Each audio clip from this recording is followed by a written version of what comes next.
All right, folks, here we go. We got another awesome 10 at 10 about to roll out for you guys. We got some killer plants to talk about today. Whew. I mean, it's a beautiful time of the year. Everything's looking really, really nice here at the farm. Corbin, what you been up to, man? And we just been busting some butt, getting stuff done. Yeah. The open house, when we're shooting this, the open house was yesterday on Monday. This is coming to you on Thursday. Woo. But if I look a little tired, yeah, it's because I am. And trust me, we have a whole nother crew that's shipping right now. Me and Corbin jump in on the shipping side when we can, but we got a crew working tirelessly for you guys to get these orders fulfilled. We appreciate y'all's patience, but we continue to roll out more plants for you guys to have a great selection to add to your collection. Yeah, guys, today we're gonna start it off with an awesome little conifer called Frankie Boy. Man, this thing is wild looking, man. I mean, it's just like this crazy stringy characteristic to it.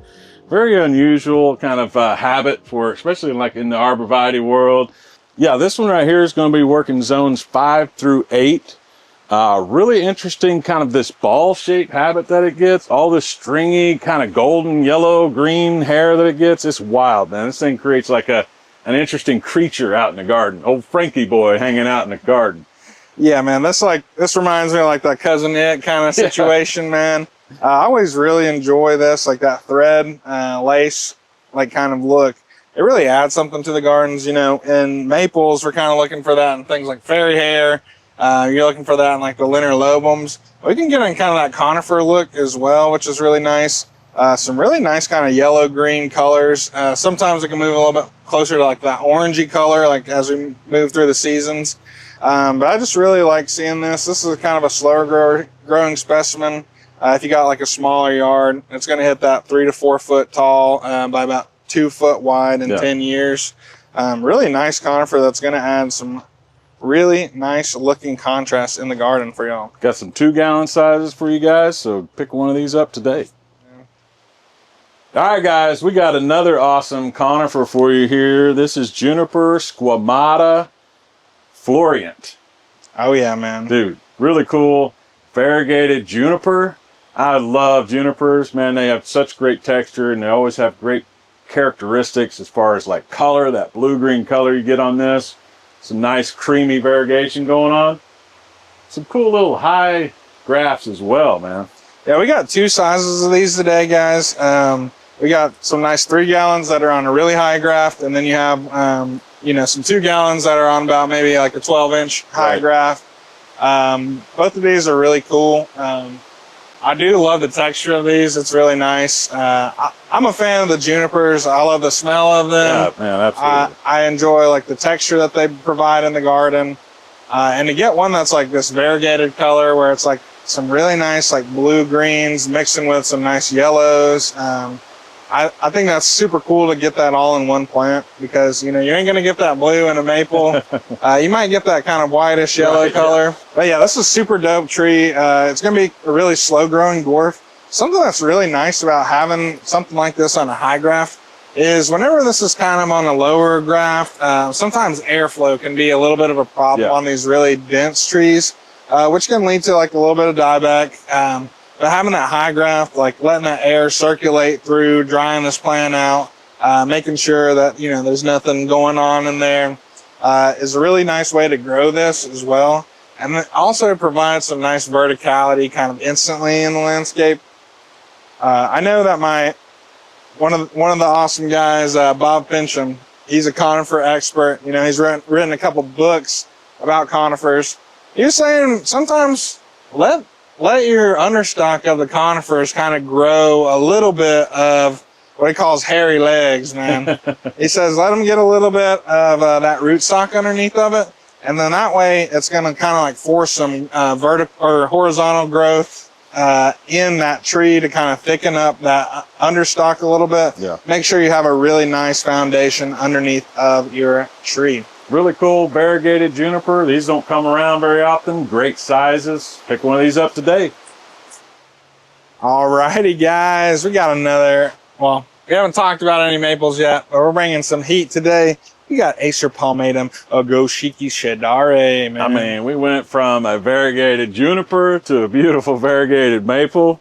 I love getting into those variegated plants because they just have unique characteristics that sets them apart from other trees. And this one's no exception. Really nice pink red spring color at this one when it leaves out. Then you start to get these kind of like whites and pink highlights throughout that variegation. Is very consistent throughout on this plant. Now this has a tendency to revert, but really only if you're trying to push it or you're fertilizing it a lot.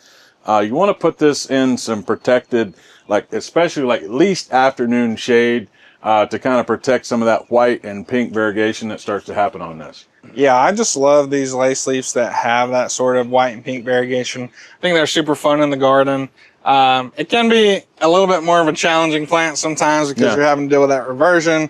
You're having to deal with, sometimes it can be a little less sun tolerant. Right. But who doesn't love a challenge, man? I know that there's some maple collectors out there. They're looking for the hardest thing to grow, man. And they're like, I'm ready for it, man. I'm ready. This one is a lot easier to grow than maybe something like Sir Happy or some of those other crazy ones, guys. But this is going to be a wow factor in your landscape. Bring your friends over and say, hey, man, I know you probably, you might have went to Taco Bell or Bojangles. You might have seen a lace leaf there or something, man. You ain't seen nothing like this. You ain't never seen nothing like this, man. This is a great container plant. I love when getting like, especially this cultivar, like Hanamatoi.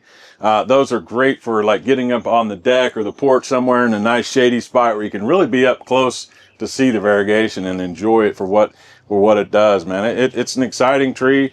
I love the transition into fall colors too, and I say this all the time, but the variegation on a tree will change that fall color a little bit because you'll have like a lighter tone here where the variegated parts is and a darker tone where the non-variegated is. So it kind of has a multi-effect, yellows and oranges in the fall on this thing. Really cool. We got some high graft staked here. Great looking trees, man. Yeah, man. I know this is a little bit of a tangent, man. When somebody said, I got some info from the office ladies. They said that there's a person out there that plays like a drinking game for like whenever I'm touching the plants, man. So, hopefully you don't drive while you're watching the videos. But, maybe I'll let you have a little bit more fun today, man. I'll be touching these plants a little bit more than usual. Oh, yeah. But, guys, check it out today. This is going to go fast. Gonna go fast. All right, y'all ready for this? Here we go. We got a beautiful Japanese maple for you today. Acer oliveranum hot sauce. Bam. Yeah, man. My mom told me, she said, whenever she was pregnant with me, bro, she used to crave those chicken wings, bro. And, sometimes there's a little correlation between a taste and maybe some chicken wings and some taste and some maples, bro. So I like hot sauce, man. That's pretty nice. Red. That's going to be a little heat tolerant for y'all. This is going to work zone 6 through 9, guys. So if you're in zone 5, it might be a little bit more of a challenge. I'm not saying that it can't be done, but it might be a little bit more of a challenge there. But for some of you people in those hotter areas, this is going to be a red that's going to handle the sun a lot better. We planted one of these on the hill, probably like right behind me, which was really cool. Kind of got the hot sauce, hot chicken, hot blonde, all like around right in there. We need a couple more of those Heat Seeker series in there. I got to beg Matt and Tim and say, bro, come on, please let me have this one in the garden, bro. But this is one you're going to definitely enjoy. I did get a chance to go see the original one whenever I was in Japan. It's pretty awesome. Really nice form going on at World Maple Park. Yeah, I mean, it's cool to see some of these newer cultivars coming out. And, Matt and Tim, they don't mess around. Their Heat Seeker series is very popular here at Mr. Maple. This would be a great pairing with something like the Hot Blonde that they have in that series. I kind of have the trio in my garden. I've got the Hot Blonde, the Hot Sauce, and the Hot Tamale. They look great out there, man. They all are really strong growers. You don't have to wait too long for these to get out there. You can get over a foot of growth on this a year.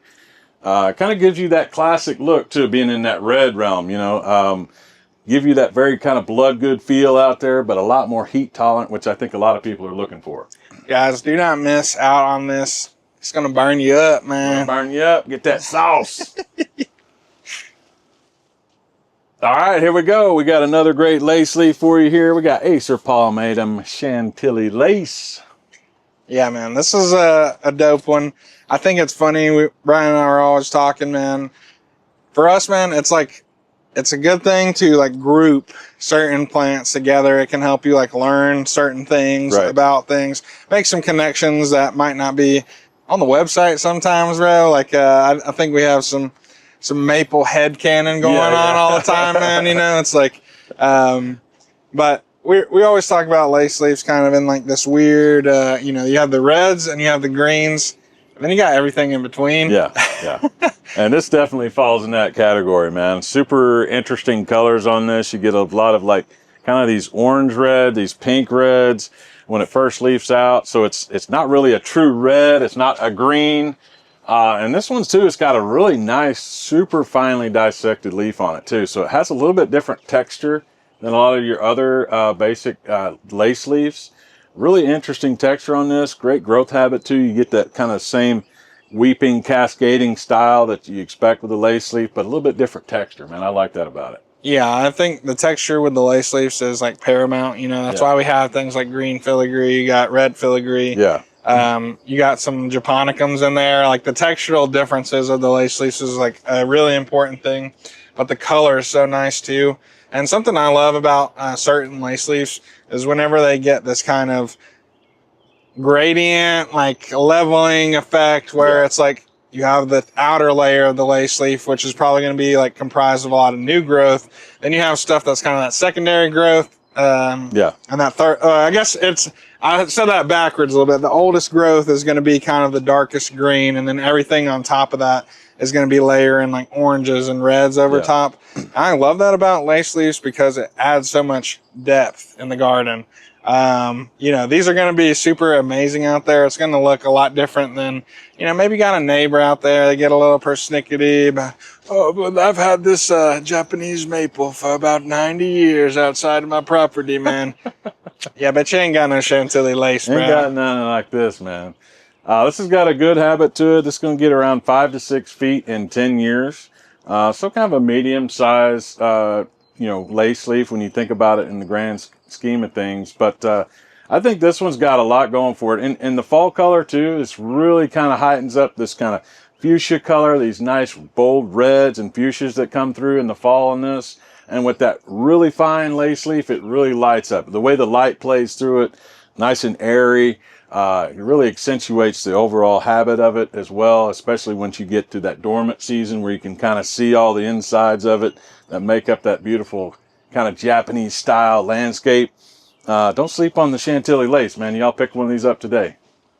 Guys, we got an awesome Aesculus coming here, which means a horse chestnut or a buckeye as well. If you heard of it, can be referred to as any of those names. But we got an awesome Aesculus Ario marginata, guys. Yeah, this thing is really cool, man. I love the variegation on this. You have this kind of marginal variegation throughout on the edges of the leaves, kind of going towards the center. It almost gives it a little bit of like a wrinkle too, a little bit of like a crinkle to that leaf, just the way that variegation kind of morphs and creates this weird like texture on the leaf. I really like that about it. Yeah, I like the buckeyes, man. I remember hiking up in the woods with Brian one time. We were going up into Craggy Gardens, which is on Parkway. And then we were just enjoying looking at all the buckeyes up there. Yeah, they just have like this beautiful kind of palmate leaf. They have really interesting growth as well. And yeah, they're super vigorous as well, putting on about like a foot of growth each year. But this one will give you a little bit more than just like that beautiful leaf. This one has like that variegated margin on it, which is really, really beautiful. It looks super different in the garden. People are going to be coming up asking you. And something the old timers always tell me, man, they said if you get a buckeye, you find a buckeye, you can't eat them. I think only the squirrels can eat them. That's what my grandpa always told me, man. It looks like a chestnut too, but they said if you hold that horse chestnut on you, that buckeye on you, you don't ever have to worry about money, because the money will come to you, man. Money will come.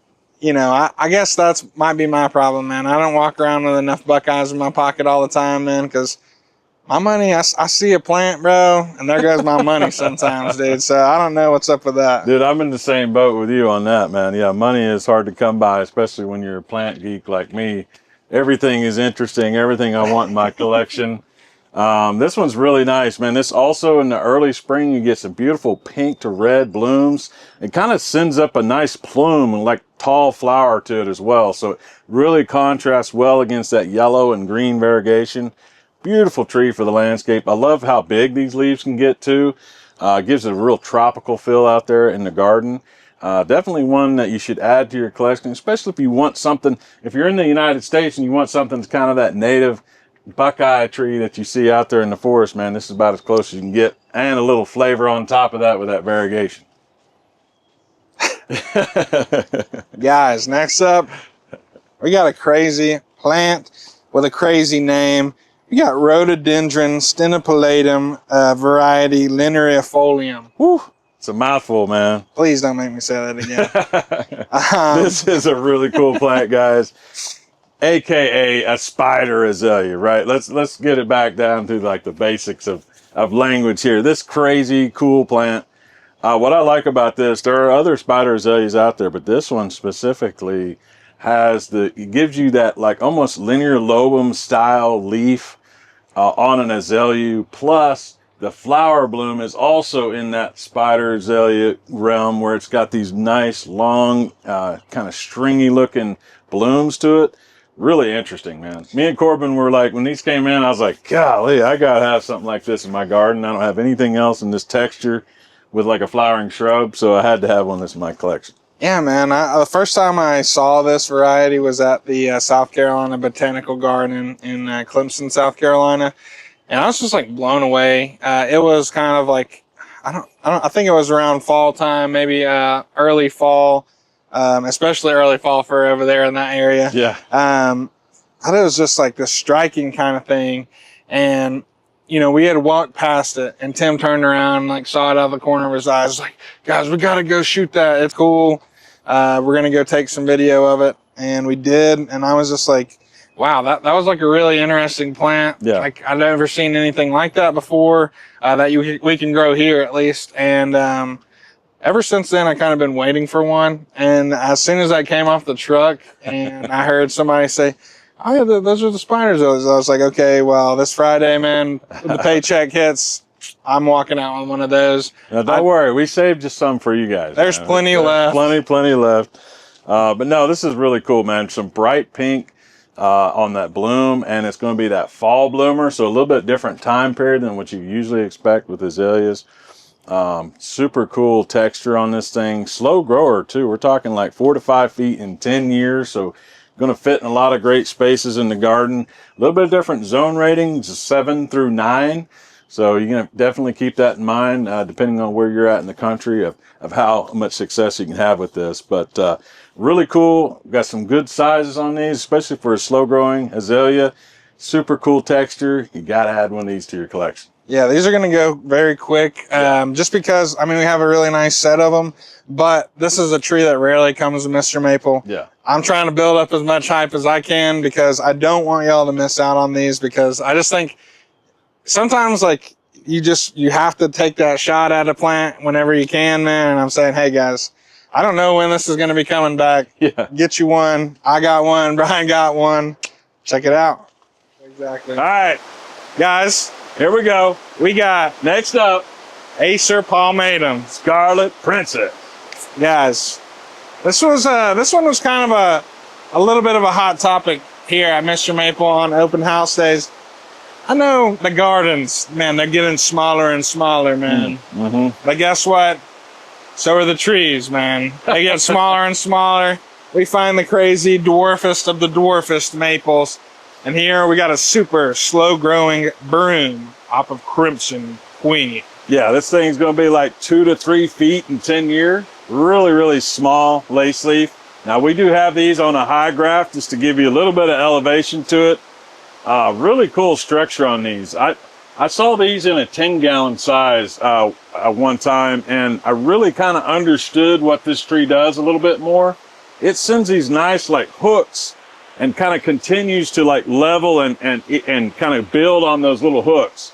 Really interesting growth habit. Gives you that classic style, but just a little bit different because this is a broom form that was found on Crimson Queen. So really interesting. The idea of a broom lace leaf is really cool. Yeah, dude, and it is cool because like this one isn't as like weeping as a lot of those other varieties like you're talking about. It kind of hooks and twists and turns and kind of makes like this interesting ball shape like over time. I think it's a really unique looking lace leaf. Really nice colors there in the springtime. You kind of get that orangeola effect, but kind of more in those reds and oranges mixing together. Sometimes the leaf can look a little bit different too, which is really nice and interesting. But yeah, this is one that you're going to enjoy, especially if you have like a smaller landscape. Having this on that high graph too is really cool. Because it just kind of gives it that ability to just go wild out there in landscape. Yeah, one thing that's really nice on this, I bet you'll never guess what color the fall color is on this, bro. What, man?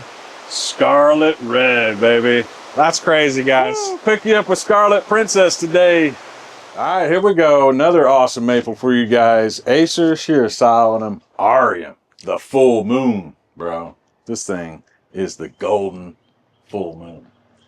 This is probably my favorite Latin name tree. You know, if you look up just straight up Aureum, dude, good luck finding, like, you got to put Acer palmatum Aureum, okay? Because there's about a billion conifers named that. There's grasses named that, dude.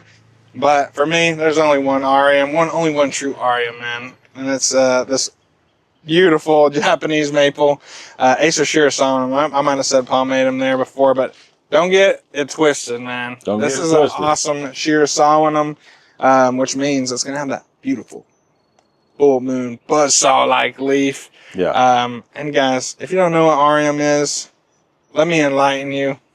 This is one of like the oldest cultivars from the West, I guess you could say, which it got brought over from Japan and put into, that Western civilization.